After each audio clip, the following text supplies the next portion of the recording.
Hello everyone! In this video, I want to take a look at what, I'll admit, looks like a very uninteresting and not very exciting math problem. 18 times 5.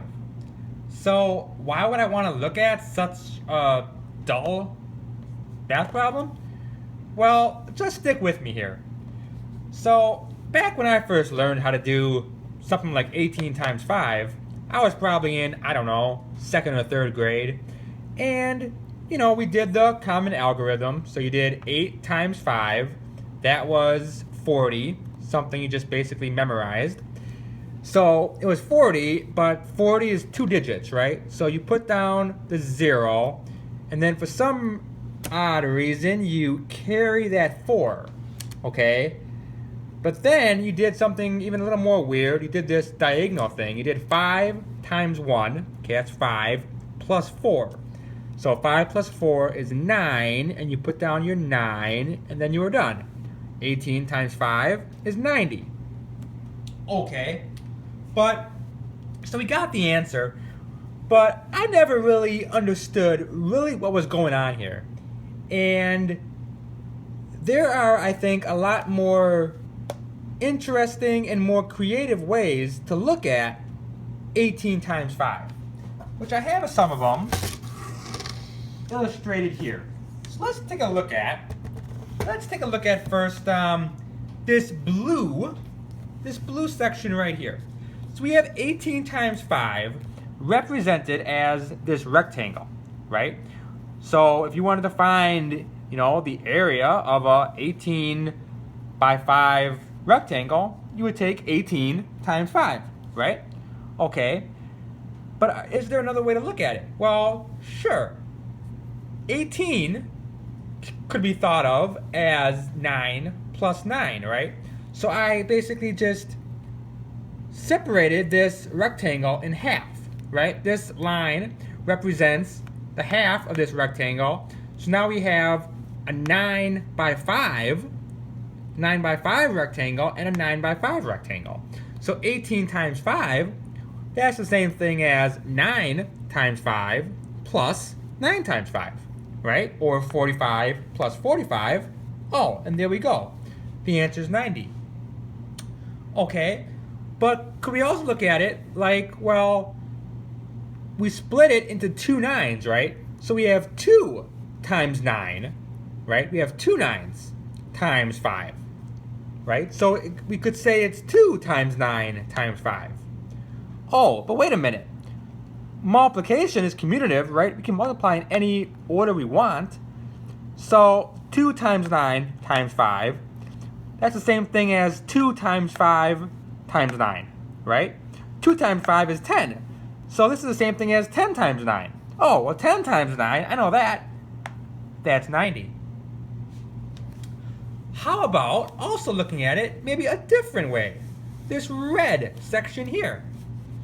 Okay?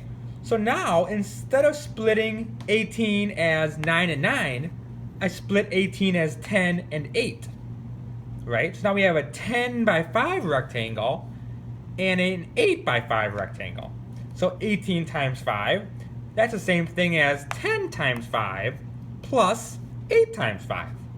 Or 50 plus 40, oh, there we go, 90. Another method, which you might possibly think about trying, is actually one I really like. If I was about to do 18 times 5 in my head, I might say, well, I don't know what 18 times 5 is, but I know 20 times 5. 20 times 5 is 100.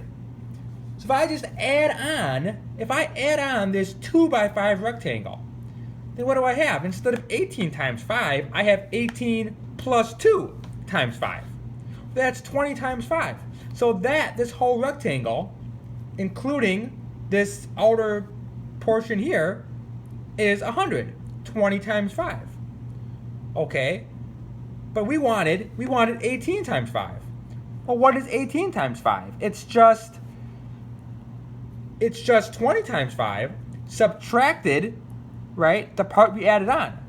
Well, what did we add on? We added on a 2 by 5 rectangle. So 2 times 5 is 10. So what is 18 times 5? Well, it's 20 times 5 minus 2 times 5. Or 100 minus 10, and there we go, 90. That method I actually think would probably be the way that I would do it in my head. But is it better? Is it better than any other method? Heck no. Are there other ways to look at this problem? Sure. I have a couple more set up here. So here we go. Well, 18 times 5 could be thought of as, you could break 18 as 15 and 3, right? So now we have here's your 18 times 5, could be thought of as a 15 by 5 rectangle plus a 3 by 5 rectangle. Okay, well, what is 15 times 5? 15 times 5, you might know, is 75. And you might know that 5 times 3 is 15. Okay, so what is 18 times 5? Well, it's just the 15 by 5 plus the 3 by 5, or 75 plus 15, and there is 90, once again. Here is another method.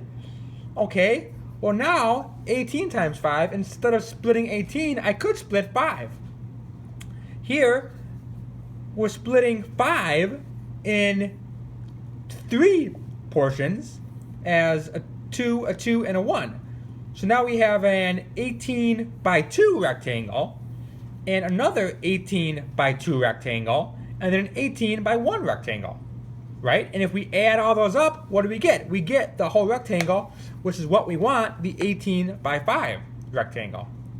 So 18 by 5 is the same thing as 18 times 2 plus 18 times 2 plus 18 times 1. Or what? Or 36 plus 36 plus 18, and once again, there is 90. So again, am I saying that any one of these methods is better than another? No.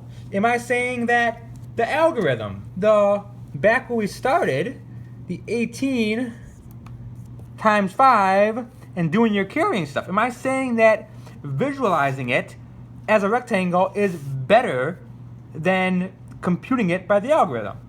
No, not necessarily.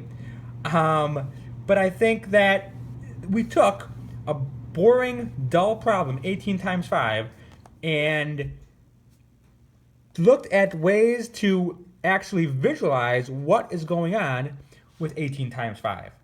And I think when students are first learning how to do this kind of multiplication, learning an algorithm and doing, examples upon examples of the same kind of thing is not going to engage them. It's not going to make them excited and curious about learning more. So, again, math can be engaging, math can be creative, math can be a lot of fun. And we have to, as educators, continually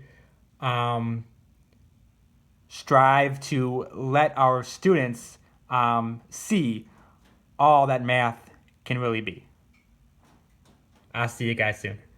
Bye-bye.